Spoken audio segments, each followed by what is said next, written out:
मी माझ्या मुलीचं अवघ्या 28व्या वर्षी लग्न केलं होतं. तिचं एवढं उशिरा लग्न करण्याचं कारणही तसंच काहीसं होतं. ती एकुलते एक असल्यामुळे लाडात वाढली होती. त्याचबरोबर तिला घरातील कामांची सवय नव्हती. मला त्यामुळेच माझ्या मुलीसाठी एकुलते एक मुलाची अपेक्षा होती. बऱ्याच वर्षांच्या शोधानंतर मला हवा तसा जावाई मिळाला होता. माझा जावाई एकटाच होता. त्याला ना आईवडील होते ना भाऊ बहीण. तो चांगल्या ठिकाणी नोकरीला होता आणि त्याचं स्वतःचं घरही होतं. माझ्या मुलीसाठी हवं होतं तसं स्थळ शेवटी मिळालं होतं. म्हणून वेळ न वाया घालवता मी माझ्या पियाचं लग्न लावून दिलं. पण लग्नानंतर ती एकट्या नवऱ्याचीही व्यवस्थित सोय ठेवू शकणार नाही हे मला ठाऊक नव्हतं. मला वाटलं ती एका व्यक्तीचं तरी काम करून घेईल. मी लग्नाआधी तिला फार समजावलं होतं आणि तिने मला होकारही कळवला होता. आता तिच्या लग्नाच्या काही महिन्यांनंतर माझ्या कानावर तिच्या कंप्लेंट येऊ लागल्या. जावयाने काही महिने त्यांच्या बायकोचा आळशीपणा झेलला होता. पण आता ते बहुतेक घरात बाहेर दोन्ही ठिकाणची कामं पाहून थकले होते. एके दिवशी मी स्वतः मुलीची खबर घ्यायला तिच्या घरी गेले होते. तिथे मी 2 दिवस राहिले. 2 दिवसांनी जेव्हा मी माझ्या घरी परतू लागले तेव्हा पियाने मला थांबवून घेतलं. ती म्हणाली, आई, मला सध्या फार थकवा जाणवतोय. तू अजून काही दिवस माझ्यासाठी इथेच थांब. असंही घरी जाऊन तू काय करणार आहेस? मी माझ्या मुलीच्या आळशी स्वभावाला जाणून होते. मागच्या 2 दिवसांपासून मी तिच्या घरी सगळं काम बघत होते. म्हणून तिने तर कसं कामातून हातच काढून घेतला होता. मुलीचा आळशीपणा पाहून मला तर आता भीती वाटू लागली होती की जावयाने तिच्यापासून लांब होण्याचा निर्णय घेऊ नये. जावई तिचा आळशीपणा अगदी मुकाट्याने सहन करत होते आणि असा शांत माणूस कधी ना कधी व्यक्त होतोच. जावयाचा राग अनावर होण्याआधी वेळीच मला मुलीला वळणावर आणायची गरज होती. म्हणून अजून काही दिवस मी पियाकडे थांबायचं ठरवलं. त्या दिवशी संध्याकाळी जावई ऑफिसमधून घरी आले. मला त्यांच्या घरी बघताच ते आश्चर्यचकित झाले होते. मी त्यांना चहा नेऊन दिला. तेव्हा ते म्हणाले, सासूबाई, तुम्ही आज सकाळी जाणार होतात ना, मग अजूनही तुम्ही इथे कशा? मी त्यांना म्हणाले की माझं इथे राहणं तुम्हाला आवडलं नाहीये का? ते म्हणाले, नाही, तसं नाही. काल रात्रीच तुम्ही तुमच्या घरी जाण्याची घाई करत होतात. आता अशा अचानक थांबल्यात म्हणून मी तुम्हाला प्रश्न केला. पुढे ते म्हणाले, तुम्ही ते थांबणार आहात तर मला आनंदच आहे. कारण 2 दिवसांपासून तुमच्या हाताचे चमचमीत पदार्थ मला खायला मिळत आहेत. मी तर म्हणेन लग्न झाल्यापासून आता कुठे मी पोटभर जेवतोय. जावयाचं बोलणं ऐकून माझ्या चांगलंच लक्षात आलं होतं की पिया तिच्या नवऱ्याची किती व्यवस्था ठेवत असेल ते. मी त्यांना म्हणाले, मी अजून काही दिवस तुमची काळजी घेण्यासाठी आणि पियाला घरातील अजून काही कामं शिकवण्यासाठी इथे थांबत आहे. तेव्हा जावई म्हणाले, तुम्ही इथे कायमच्या राहिल्या तरी मला काही प्रॉब्लेम नाही. कारण तुम्ही घरात असल्या तर पियाही तुमच्यासारखी होईल. जावयाला माझा त्यांच्या घरी राहण्याचा कसलाही त्रास नव्हता. मी त्या दिवसापासून जावईकडे राहू लागले. माझ्या मुलीचं लग्न झाल्यानंतर मी माझ्या नोकरीवरून रिटायरमेंट घेतली होती. कारण आता मी एकटीच होते. त्यामुळे मला जास्त पैशांची गरज नव्हती. आता मला पेन्शन येतच होती आणि राहायला माझं स्वतःचं घरही होतं. त्यामुळे उगाच जास्त दगदग न करता मी आराम करायचा निर्णय घेतला होता. बघता बघता मला पियाकडे काही दिवस उलटले. मागच्या 2 दिवसांपासून मी जावयाला रात्रीचं हॉलमध्येच बघत होते. जावई व पियामध्ये काही वाद झाले असतील असं मला वाटू लागलं होतं. शेवटी न राहून 3ऱ्या दिवशी रात्री जावयाला हॉलमध्ये बघताच मी त्यांच्याकडे गेले आणि त्यांना हॉलमध्ये झोपण्याचं कारण विचारलं. तेव्हा काही न बोलता ते मला त्यांच्या खोलीत घेऊन गेले. तिथे जाताच ते म्हणाले, सासूबाई, तुमची मुलगी किती गाढ झोपेत आहे हे तुम्ही बघतच असाल. आता कुठे आमच्या लग्नाला 4च महिने झालेत. तोच पियाने 4 महिन्यांचे 4 वर्ष केलेत. नवऱ्यालाही वेळ द्यायचा असतो हे तर तिला ठाऊकच नाही. तिला तिची झोप एवढी काय प्रिय आहे तेच मला समजत नाही. मला खरं सांगा, पियाचं हे पहिलंच लग्न आहे ना? कारण तिला माझ्यात कसलाही इंटरेस्ट दिसून येत नाही. आता तिला रोज रोज तेच समजावून माझं डोकं दुखू लागलंय. म्हणून मी माझा हॉलमध्ये येऊन झोपतो. जावयाचं बोलणं ऐकून मी तर फारच चिंतेत पडले होते. जावई माझ्या मुलीवर अजिबात खुश दिसत नव्हते. मी तेव्हा त्यांना म्हणाले की तुम्ही अजिबात काळजी करू नका, मी तिला समजावते. जावई व मुलीमधील नातेसंबंधांबद्दल माहीत होताच माझ्या डोळ्यावरची झोपच उडाली होती. कधी सकाळ होईल आणि मी माझ्या मुलीशी बोलेल असं मला झालं होतं. सकाळी जावई ऑफिसला जाताच मी मुलीशी बोलायचं ठरवलं. मी तिला म्हणाले, पिया, लग्नानंतरचं आयुष्य कसं सांभाळायचं हे तुला आता मी शिकवू का? तुझ्यात हा अचानक बदल का दिसतोय? मी तुझं हे नवीन काय बघत आहे? तुला एवढी गाढ झोप कधीपासून येऊ लागली आहे? तुझ्या झोपेला तुझा नवरा कंटाळलाय हे तरी तुला ठाऊक आहे का? त्यावर ती म्हणाली, आई, तू माझ्या झोपेबद्दल बोलू नकोस. असंही मी एवढं किती वेळ झोपते? पियाला तेव्हा तिची चूक लक्षात येत नव्हती. पण तरीही मी तिला समजावण्याचा प्रयत्न केला. त्या दिवशी रात्री जावई मला हॉलमध्ये दिसले नाही. त्यांच्यात आणि पियामध्ये सगळं काही ठीक तर आहे ना हे पाहण्याकरता मी त्यांच्या खोलीबाहेर गेले. तिथे जाताच मी आत त्यांच्या खोलीत डोकावले. आत पाहिलं तर जावाई मला त्यांच्या खोलीच्या खिडकीत उभे दिसले. पिया तर गाढ झोपेत होती. माझ्या समजावण्याचा तिच्यावर काही फरक पडला नव्हता. तेव्हा मी तिथून निघू लागले. तोच त्यांच्या खोलीच्या दरवाजात माझ्या साडीचा पदर अडकला आणि मला इतका जोराचा झटका बसला की मी थेट खालीच कोसळले. माझ्या पडण्याचा आवाज संपूर्ण कॉरिडॉरमध्ये घुमला. क्षणात जावई पळतच खोलीबाहेर आले. त्यांच्या चेहऱ्यावर घाबरलेपण आणि शंकेचे विचित्र मिश्र भाव होते. ते माझ्याकडे झुकत म्हणाले, सासूबाई, यावेळेला तुम्ही आमच्या खोलीबाहेर काय करत होतात? मी त्यांना म्हणाले, सकाळी मी पियाला समजावलं होतं. ती आजही झोपली तर नाही ना हे बघायला मी आले होते. तेव्हा ते म्हणाले, पियाला किती समजावलं तरी काही उपयोग नाही. मी तर आता तिचा नादच सोडला आहे. तुम्ही उगाच तिचं टेन्शन घेऊ नका. तिच्या नादात तुमच्याच पायाला दुखापत झाली. तेव्हा जावाईने मला उठायला मदत केली. जावाई मला माझ्या खोलीत सोडून आले. हळूहळू जावाईची नजर माझ्यावर थोडी जास्तच फिरू लागली होती. पण त्यावेळी मला त्याचा अर्थच लागला नाही. मी अजूनही व्यवस्थित छान राहणारी, नीटनेटकी व वयापेक्षा ताजेतवाने दिसणारी होते. कदाचित म्हणूनच त्यांचं लक्ष माझ्याकडे जरा जास्तच थांबत होतं. ते मला म्हणाले, सासूबाई, तुमच्यापेक्षा तुमची मुलगी जास्त थकलेली दिसते. तुम्ही तर अजूनही खूप फ्रेश दिसतात. जावयाच्या बोलण्यावर मी फक्त स्मित हास्य केलं. पुढे असेच दिवस जाऊ लागले. मी पियाला प्रत्येक गोष्ट शिकवण्याचा प्रयत्न करत होते. ती हळूहळू माझ्याकडून घरातील कामही शिकून घेत होती.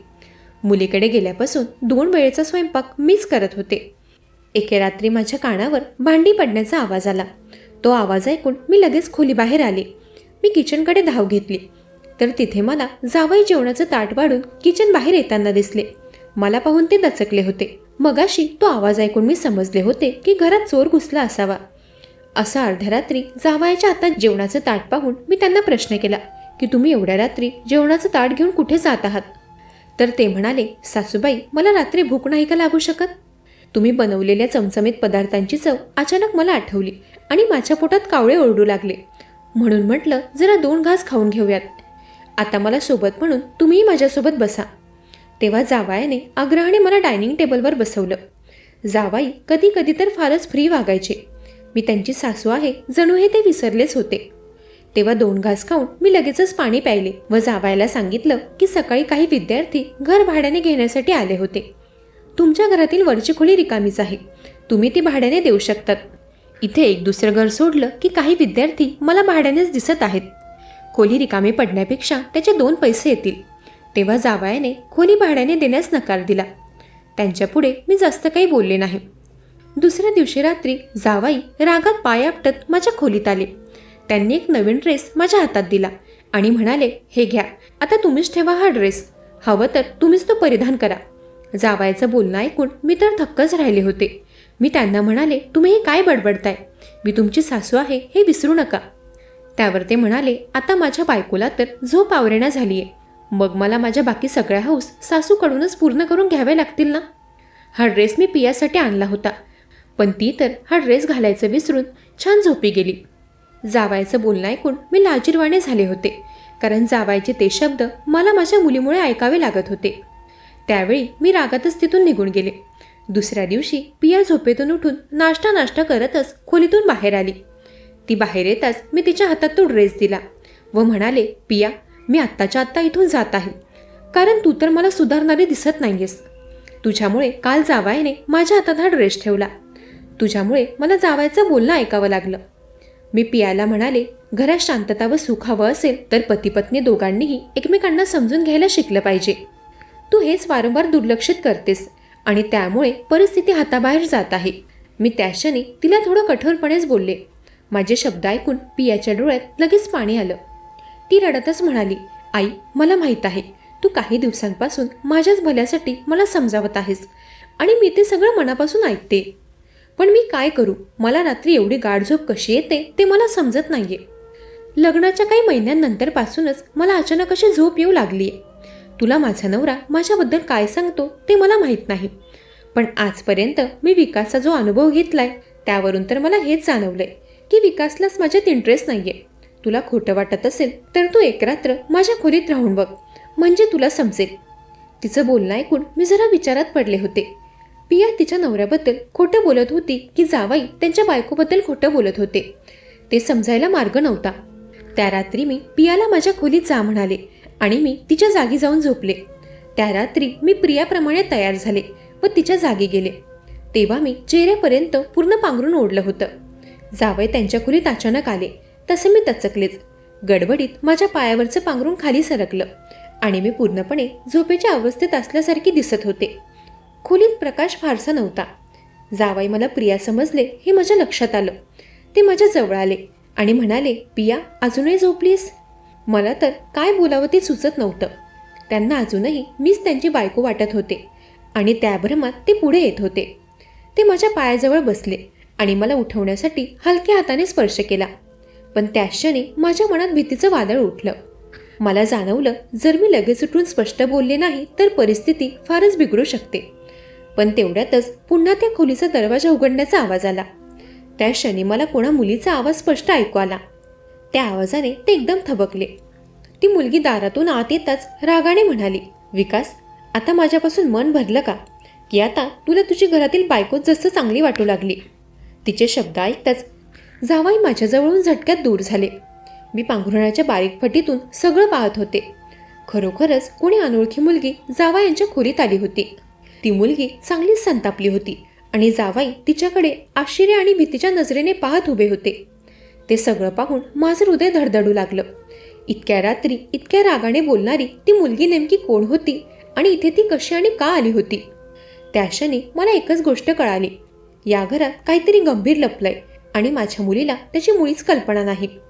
ती मुलगी नुसती त्यांच्या खोलीत नव्हती, तर ती माझ्या जावयाच्या अगदी जवळ उभी असल्याचं स्पष्ट दिसत होतं. दोघांचे हावभाव, त्यांच्या आवाजातील कुजबूज हे सर्व काही माझ्या अंगावर काटा आणण्यासाठी पुरेसं होतं. मी हालचाल करू शकत नव्हते. डोळे उघडे होते पण शरीर सुन्न आणि ते दोघे याचा फायदा घेत होते. त्या मुलीचा आवाज मला पुन्हा ऐकू आला, विकास जरा सावध, ती उठली तर? जावाई अत्यंत थंडपणे म्हणाले, ती सकाळपर्यंत हलवू शकत नाही. तिच्या पाण्यात मी रोजप्रमाणे आजही औषध टाकलंय, त्यामुळे काळजी करू नकोस. आजची रात्रही आपल्या ताब्यातच समज. त्यांच्या त्या 2 वाक्यांनी मला खूप मोठा धक्का बसला. ती मुलगी पुढे म्हणाली, तुझ्या बायकोचा बंदोबस्त झाला, पण सासूबाईचं काय करायचं? त्यांच्यामुळे आपल्या रोजच्या भेटीत आता खंड पडू लागलाय. त्यावर ते म्हणाले, मी तर माझ्या सासूबाईंशी मुद्दाम चुकीचं वागलो. मला वाटलं तशा वागण्याने तरी लाज धरून ते त्यांच्या घरी जातील, पण सासूबाई तर इथून जायला तयारच नाहीत. त्यावेळी जावाई आणि त्या मुलीचं बोलणं ऐकून मी थक्कच राहिले होते. म्हणजे जावाई माझ्या मुलीला धोका देत होते. तेव्हा मी माझ्या पांघरुणातून बाहेर आले. मला पाहून जावाई शॉक झाले होते. मी त्यांना म्हणाले, मी तुम्हाला एक चांगला व्यक्ती समजले होते, पण तुम्ही तर माझ्या मुलीला धोका देत आहात. मी तुम्हाला सोडणार नाही. त्यावरती मुलगी म्हणाली, तुझी मुलगी जरा मतिमंद आहे. तिच्यासारख्या मुलीला कुठला पुरुष बायको म्हणून स्वीकारेल? ते बरं झालं तुला आज सगळं दिसलं. आता तुझ्या मुलीला घेऊन इथून चालती हो. विकासाने मला आमचं आयुष्य आनंदात जगू दे. ती मुलगी त्याच कॉलनीतील एका घरातील भाडेकरू होती. तिचे जावयासोबत अनैतिक संबंध होते. त्या क्षणी जावाई माझ्यासमोर तिला म्हणाले, मी तुझ्यासोबत आयुष्य घालवू शकत नाही. तुझ्यासारख्या लोकांचा संबंध फक्त काही काळासाठी असतो, पण माझ्या बायकोसाठी मी काहीही करू शकतो. मी तिला सोडू शकत नाही. माझ्यासमोर त्यांनी त्यांच्या त्या प्रेयसीला धुतकारून लावलं. जावयाच्या अफेअरबद्दल समजताच मला चांगला झटका लागला होता. तेव्हा जावाई माझ्यासमोर फार सोज्वळ बनू लागले, पण तो व्यक्ती कसा आहे हे मी समजले होते. मी माझ्या भोळ्या भाबड्या मुलीला अशा व्यक्तीकडे अजिबात राहू देणार नव्हते. जावयाच्या प्रेयसीने तिची बदनामी होईल या भीतीने जावयावर काही कारवाई केली नव्हती, परंतु मी त्या नालायक माणसाला पोलिसात दिलं आणि माझ्या मुलीला मी एका खोट्या नात्यातून मुक्त केलं. मंडळी, आजकाल कोण कधी कसा आणि कोणाला धोका देईल हे सांगता येत नाही. त्यामुळे कोणावर विश्वास ठेवावा आणि कोणावर नाही हा सगळ्यात मोठा प्रश्न आहे. त्यामुळे प्रत्येक पाऊल जपून टाकणे ही या काळाची गरज आहे. मंडळी, कशी वाटली कथा? ऐकत रहा मनाचे बोल.